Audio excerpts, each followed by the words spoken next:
Ryan Selkis, CEO and founder of Messari. Messari is building an open data library that covers the universe of crypto assets. It's going to serve as the industry's Edgar database, and we're working on data standards and disclosure standards to help bring a little bit of common sense and fundamentals-driven analysis to the industry. Well, if you look at crypto today, it's very sentiment-driven. It's full of a number of projects that are wildly overvalued, and many times the projects themselves are not subject to any disclosures that you would expect in the public securities market. And even if these don't become securities, and we truly think that this is a new type of asset, a new type of asset class, the problem is because these are trading with retail investors, there are still concerns that the markets are inefficient or unfair, and there's just a general lack of thinking about the general consumer protections across the asset class. Well, because the insiders are making a ton of money, and they're often making a ton of money with the retail investors holding the bag at the end of the day. The only way that that's acceptable is if these projects actually grow into their valuations and become the next big thing, and ultimately truly disrupt industries as many people think they will. And the reality is that's not the case. Many insiders have been trading on this information using their status as funds and venture capital firms to get preferential pricing and then very quick liquidity that they can turn around and exit to a relatively unsophisticated base of investors that's essentially gambling in the crypto casino. That it's early, it's confusing, and it's very tough to keep track of what's what. I think if you look at the coverage, many people will be critical of journalists and analysts in crypto because they don't get things right.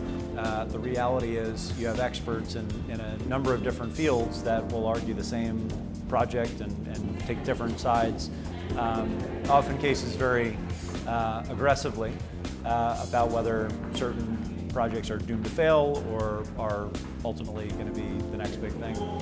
And our goal at Messari is not to make a judgment call on whether a new project is truly going to live up to its technical promise and potential, but instead level the playing field so that we actually know how we can compare these projects apples to apples and understand things as simple as who the teams are, where are they located, who are they represented by if they have legal representation, and then most importantly perhaps what is the token supply and how does that change over time, and how do the insiders versus the outsiders actually get access to these tokens.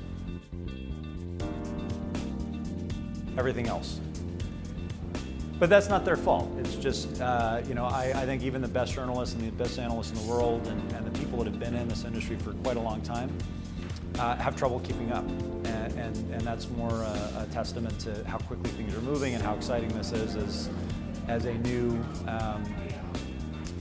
technological revolution, which gets very overplayed, but does have some truth to it. The reality is it is very, very difficult to swoop in and just understand everything at all levels when your primary occupation is to write and to cover the news versus to analyze game theory and economics and cryptography and everything else that goes along with assessing the merits of these different crypto asset projects. So token curated registries are interesting. If you think about the use cases of cryptocurrencies, it's exciting that token curated registries might be the only use case that is older than money, in the sense that humans have pretty much always created lists and always ascribed value to lists that are curated by experts. Even before there was such a concept of as money or accounting, which tribe do you belong to? Which berries should you pick? These are things that would be handed down from generations. Today, we generally think of lists and high-value lists very simply as credentials, right? So if you went to college, you have a diploma, that credential follows you for the rest of your life. If you're barred in the state of New York versus the state of Massachusetts, if you have a medical degree, These credentials have intrinsic value in that they signal to people that have incomplete information, because we're not just in tribes anymore, that a given information resource or a given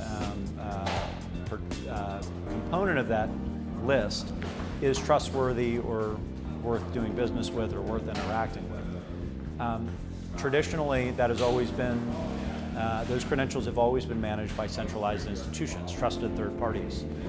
And with token curated registries, you're able to decentralize the actual curation of those lists and ensure that the stakeholders in the system are the ones that have the vested interests in actually maintaining a high integrity list that will grow in both value and acceptance over time, without just being a centrally run entity like an Ivy League institution's admission board. Well, I think that cryptocurrency today is generally used for speculative purposes alone, and the only way that we're going to overcome that is with products and user experience minded people that are able to make sense of this technology and actually package it in a way that is usable for the average consumer that doesn't really care about the underpinnings and doesn't really care about the libertarian ethos or the scarcity of value or anything else like that. And I think that's probably the most underappreciated component of cryptocurrency today. When projects and teams get user experience and design right, they truly stand out from the pack, and I would bet that those are going to be the ones that ultimately have the most success in gaining broader adoption. Or maybe it's just too early across the board. But I've always been a fan of Ethereal. It's got a very an amazing vibe. It's, I think, the Burning Man of crypto. So, and I think that would be flattering to the organizers.